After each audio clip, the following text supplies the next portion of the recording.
I know this was a stretch, I really do. But as you listen to my conversation with gardener Andi Strachan, see if you can look under the covers at what a garden as art, creation, a garden as growth and development might mean to you.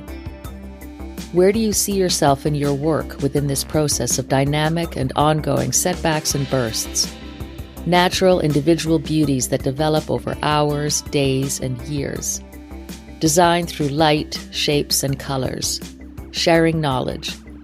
Social pressures and wildness versus cultivation, and the relentless emergence of life. This really was a walk through life and art as garden. Here's my conversation with Andi.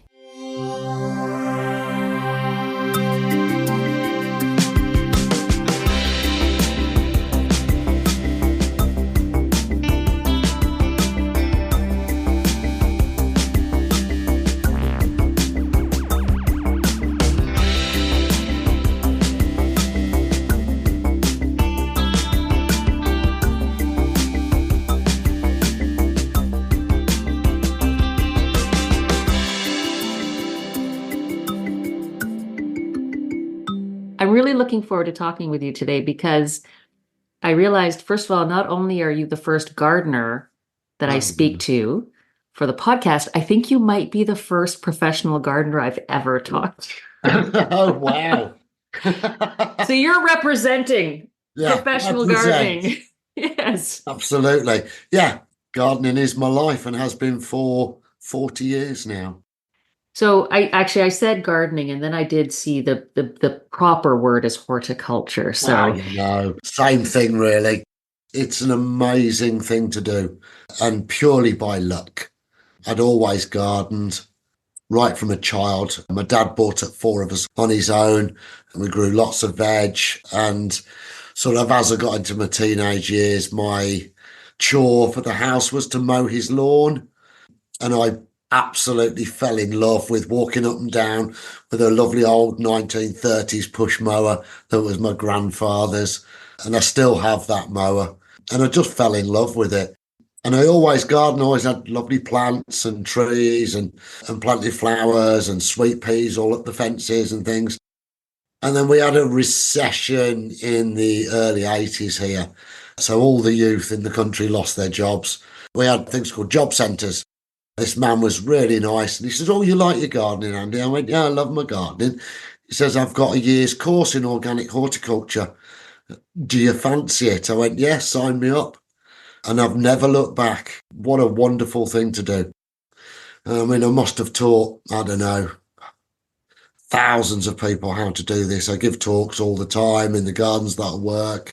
But I was lucky enough to work for the only organic scientific research institute in the UK and Europe. And that was really enlightening. You know, you're surrounded by scientists and soil scientists and crop scientists and agronomists and people who've studied composting for 10 years, you know. It was just super nerdy, super nerdy. And I was their senior horticultural advisor and then their head gardener for that beautiful garden. And I worked with them for 12 years and I learnt a lot. But I also had original thought as well, because you can't be exposed to all of that melting pot of ideas without coming up with a few original ideas. Horticulture is a huge subject, enormous. Not only is it from a technical point of view, but from an artistic point of view as well. It's a beautifully intense but slow-paced life. There's nothing wrong with taking 5 years to decide that, yes, I do like this plant. I will grow it. Along with hundreds of others that you're thinking the same thing about. You know, England has a great tradition of horticulture, along with many of our European friends. America also has a great tradition of artistic horticulture.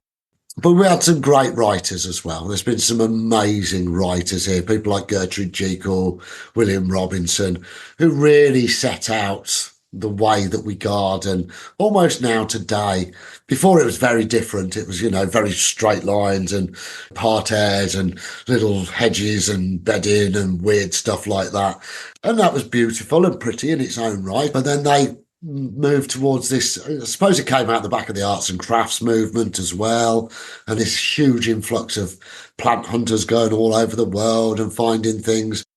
And it just became this big melting pot of ideas about what you really can do with all of these lovely and amazing plants.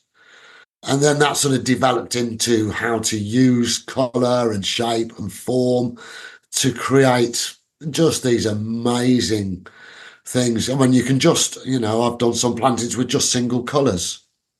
Wow. Yeah, and it's so striking. If you just use maybe, for instance, just green and white, just a green foliage and all white flowers. Some people like really clashing. So there's a chap here called Christopher Lloyd, who is a really famous. He has a place called Great Dixter. He's passed away, unfortunately, but he was a very big mover for some people, and he used a lot of sort of very sort of red pinks and red oranges together, which were, sort of almost in that style of Indian cloth as well. And really traditional old English roses with huge bananas next to them and really controversial look, but it's a difficult line to walk with colour. You know so much, and I'm realizing I know so little as I hear Yeah, you but speaking, and I'm like, oh my goodness. It's like I'm definitely out of my depth here. oh, well, it's not. This is one of the things that I find really beautiful about this subject is that it's multifaceted in its depth. The art of it is really what I love now. It is truly painting a landscape with living things. And that's lush. For me, life doesn't get any better than that. I have only recently been introduced to gardening through a neighbor who has helped me because Oh, I'm hopeless. Like I'm really, but she took me by the hand. She took me to the nursery. We planted things. Been This is the third summer, and when everything is desolate, like yes. it's white and it's cold and it's awful and everything is dead. You think everything is dead, and then sun comes out and things start to come back up through the ground, and it's the most magical thing. So I love gardens, but it Yes. maybe is the life cycle might be different in the UK because you don't have that massive killing off that we have. We do. Oh, you It, do? Okay. oh, but not by the cold. So most of the trees lose their leaves. Right. Okay. Most of our plants will put their heads down for the winter. We have obviously conifers and some evergreens and stuff like that, but 90% here, I mean, the grass stays green and we don't Right. get snow often, but we do get snow and it'll hang around for a day or two. And there is a great emergence as well. We're just sort of coming to the end of that now. I think our meteorological summer starts tomorrow for us. I don't know about you. I guess it's Not what? yet. No. We're gonna wait on summer for a little longer, thanks. It was Okay, actually so like 12 degrees. It's oh 12 my degrees God. overnight, so it's not that warm. Okay, so is that Celsius or yeah, that's Celsius. Celsius. Yeah. So we were 20 today and it was a nice day. Good. Good Yeah. for you. Thanks. Good for you and your plants. That's Yeah. nice for you So it was a guys. beautiful day, and we're watering because it sort of feels a bit like summer now. So yeah, months ahead of you, I'm sure. But Yeah. there's that still that a relentlessness to the emergence of life. So like I said before, you know so much. And I was starting to write notes about questions. I have four things Yeah, now that you have can ask any questions. I should be able to answer most of them. nothing to do with the questions I sent you from what Well, you said you to can me. just ask gardening questions. That's really normal for my life. If you want Okay, to ask any gardening questions, that's always going to be fine with me. amazing. Okay, so one of them was something you said earlier about the talks that you give. Yes. So it seems like a big part of what you do is educating Yeah. people about gardening, about what they can do for themselves, about the benefits, the value of garden. So what does that add to your life as a gardener that you can share that with people?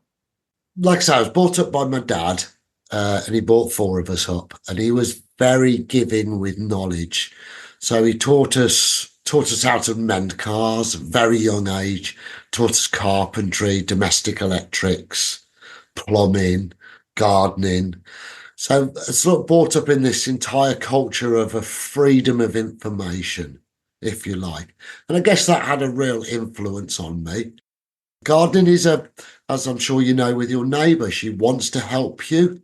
She wants to help you do this. She'll tell you all of the things that she can do to help you make the beautiful garden you want to make. And this is a really normal part of horticulture. It's one of the things that makes it truly beautiful, is that sharing of knowledge.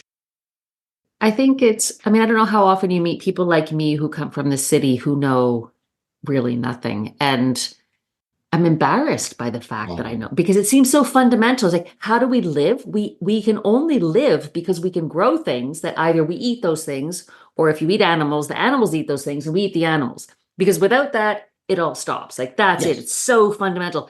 And I don't know anything. I'm like, how can I not know anything about that? But you know so much about many other things.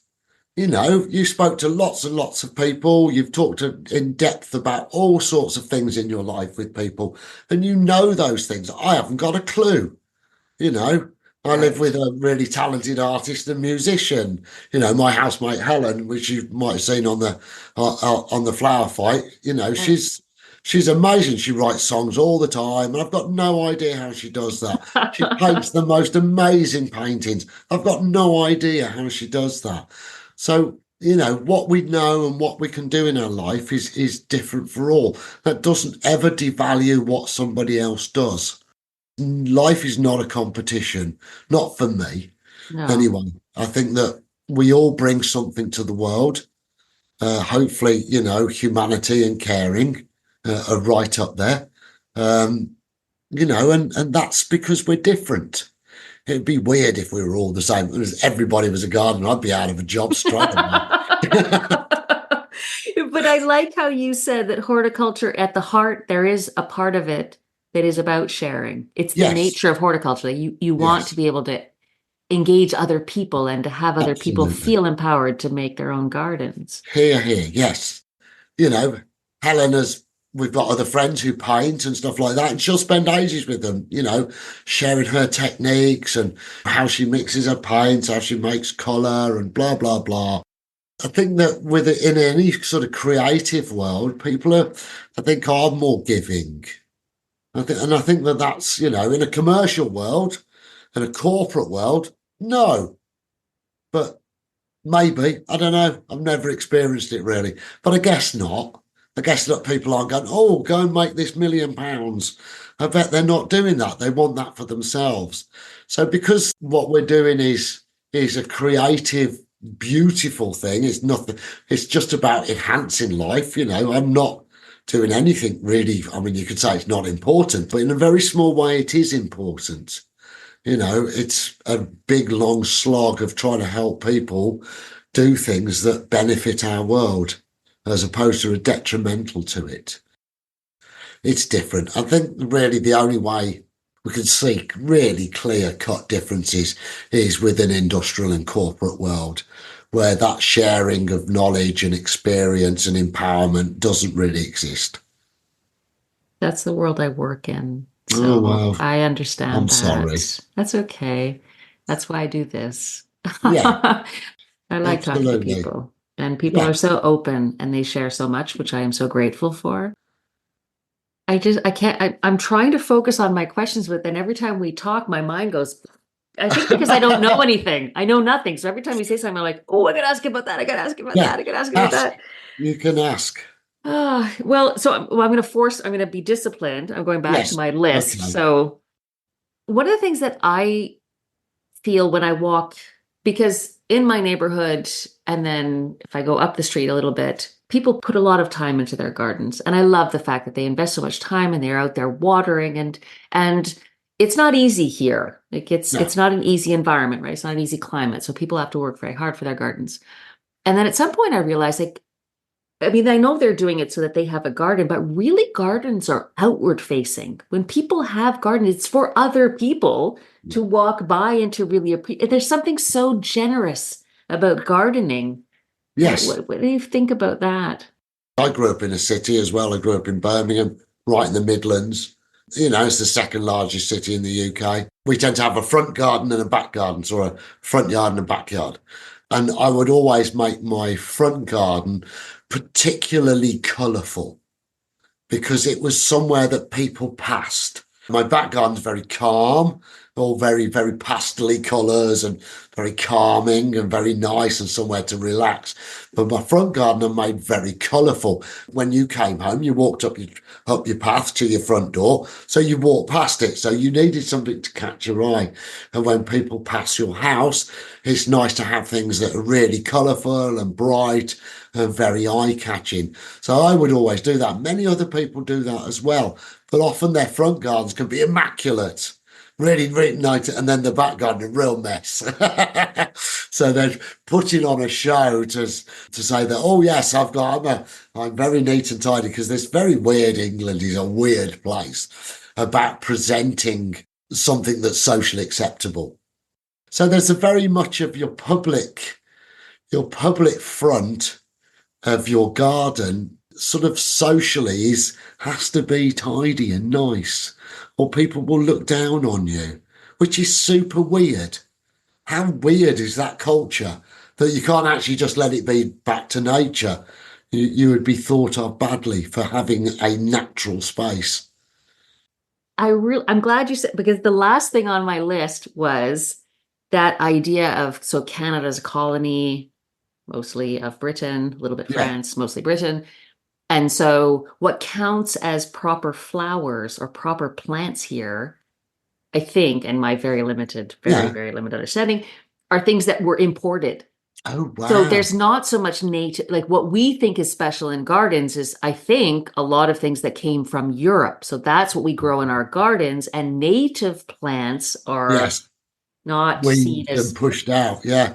Whereas I hunt those plants out and I grow them because they're unusual to me, okay. if you know what I mean. So a wild plant is what we refer to as a species plant. So it's just that's it. It'll have two names, like a geranium pratense, if you like, is a species geranium here. So when we see a plant and it just has those two names, I know that that's a wild plant from somewhere in the world. And for me, that doesn't devalue it in any way. If anything, that makes it a little more attractive to me, because I know that it's able to hold its own in an entirely wild environment. And it's a tough thing. So there's a difference between a plant being tough and able to look after itself, or being invasive. So some things you plant them and they just go completely crazy. And they're the bane of your life for the rest of your life. And they're a real pain. But we sort of know what they are now. So there are many other things that you can plant in your garden and wild plants are really good for wildlife as well. Wild plants really deliver for me in a way that cultivated plants don't. Don't get me wrong, I love old French and old English roses and all of that sort of end of life and endlessly bred rhododendrons and azaleas. And I love all of those. It's not exclusively about that. But some of these wild plants are incredibly special and really beautiful. Sometimes nature didn't need improving. Nature was beautiful in her own right. I'm sure you have mountainsides covered in flowers at certain points of the year that are just mind blowing. No gardener can ever do that. No gardener can mimic nature on that scale. Well, you could if you had the time and the money and a huge workforce, but why would you do that when all you got to do is just take a drive somewhere or go visit somewhere? I think it's important that we appreciate nature in its own beauty and sometimes see that it was enough, that it didn't need improving. That's a gift from our earth that is a wonderful thing. I might use that as a kind of springboard to ask you about the art of gardening or self-expression through gardening. So there's the natural part of it, and we're saying Yes, you drive through and you see beautiful, and what nature creates on its own is absolutely spectacular. it But is. for you, when you create a garden, what do you see of yourself, or how do you create or decide what you're going to do? That's quite a question, isn't it? That's a big one. Sorry. No, it's all right I've because, saved the big ones for yeah, later. I think that, like many people who create things, sometimes you're bursting with ideas. So many ideas, so many things that you want to do. And sometimes you're limited by a situation, by finance, by where you are, particularly by materials. So you find a way to create that suits the situation that you're in. So for me, I've made a lot of gardens in my time, an awful lot. They're all very different. You know, if somebody asked me for an English cottage garden that has a particular style, it's very bitty. You tend to use lots of individual plants instead of planting, you know, like we were saying earlier about just doing a green and white tapestry of something and really striking. In fact, I'm just designing a monocolour garden for somebody in Michigan, just right at the moment. That's one of the jobs that we're doing at the moment, designing garden rooms within this quite large garden that will all be monocolored. And that's really exciting. And that's really easy, actually. It's a really easy thing to do. But then again, you know, there's so many different styles. For me, myself personally, I do like a grander style, hence working in all these big gardens because then I get to express that. So I'll be quite happy with a meadow that just slowly changes, you know, maybe, I don't know, 2 acres of meadow, say, that just start off with, say, turns yellow in the spring and then it fades through to blues and then into whites and then whites would turn and be added to the blues. So you just build these tapestries of colour over a huge landscape. You need quite rich people to do this for because it's an expensive game. Or you go the other way and you have a half-acre garden or somebody's back garden and they'll want as many things as possible. And they will want that classic English cottage garden. So there'll be roses of different colours and lots of what we call herbaceous plants. And then you work those colours and those textures of the leaves. And again, that's so that it also endlessly flowers. So right from early in the year for us. So from February, we can get flowering plants. We can get stuff up and flowering from February. And then most of the time we can get all the way around to early to mid-December with flowering plants. So we only have this little sort of period. And then there are things that flower through the winter here as well. So you can actually go almost a full 12 months of having a garden completely packed with flowers. It's a complex tapestry of colour, shape, and form that has to work throughout the year. And I really like that as a look. When I garden for myself, I tend to have that because obviously, you know, I haven't got 50 acres to play with. I'm a gardener. So and the gardeners are traditionally quite poorly paid. You know, they say, oh, we're rich in other ways. And truly that is the case. But, you know, I don't own a house. I live in rented accommodation. Many people in the UK own their houses. I've never owned a house because you have to move. If you want to go and work at a garden, they don't move for you. You have to up your house. You have to move all your life and go and move there and go and live in a different part of the country and then spend years at that garden and then go to another one and then another. So life has been very transient. I actually carry around with me maybe 500-600 plants in pots, all the way from huge palm trees and tree ferns, bananas, maybe a couple hundred trees, all sorts of other flowering plants. So when I move, that all moves with me. Wow. And then, you know, maybe 50-60 house plants. So, and that's because they're a fundamental part of me. They're things that I treasure. You know, I've got a palm tree in a 160-litre pot that takes 6 of you to move. But it's been through 5 houses and 5 house moves with me. And actually now I'm all right moving that on my own. I've learned over the years how to shuffle that great big monster about and put it where I want it. From my point of view, that's really what floats my boat. Taking all these very special little things, or big things in some cases, and putting them together to make this really pretty tapestry that every time you look at it, it lifts your heart, but is also full of insects, full of bees and birds, and is a thriving place for nature. And that again is a really special, as you'll find in your garden as you garden over the next few years.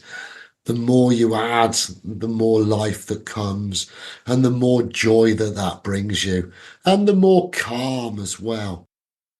Oh dear, what if it looked awful? What would you do? I think that you'd start shuffling things about or adjusting your colours or what have you. Don't get me wrong, I look at some people's garden and think, oh, what were you thinking? But that's their garden. That's their garden. That's what they've done for themselves to make something that's aesthetically beautiful for them. When you were speaking, I was starting to wonder, because I'm comparing it to, say, painting. So you create a painting or drawing, but gardening sort of feels very tender because they're living things. So pigments and crayons and charcoal and pencils, we can create beautiful things with that, but you're creating beautiful things with things that are alive, that are precious and tender, and we have to take good care of them. And so I wonder, that's also some of our reaction to it, because we know it's not just ephemeral. We know it needs a lot of love and care. Agreed, yes. I suppose I take that end of it a little bit for granted. That's sort of the second nature. You're not going to be able to grow beautiful plants, and they're not going to be happy and they're not going to be healthy unless you care for them. So the caring is really your daily bread and butter, and the creation is the occasional, if you know what I mean. So you could maybe think about really old paintings that occasionally get cleaned and restored. But originally it was created, and that was the giving, the real give of the art. And then all of the rest of it is the care. Your work and those moments are all fleeting. It's like clouds, it's like waves breaking, it's like light on water. These all are things that just pass in such a moment. If you're not there to see it, it's gone forever. I love that. I love that about it. You can learn more about Andi and her work on Instagram at andi.strachan, and by watching the amazing work she creates with friend and gardener Helen Lockwood on the Netflix series The Big Flower Fight.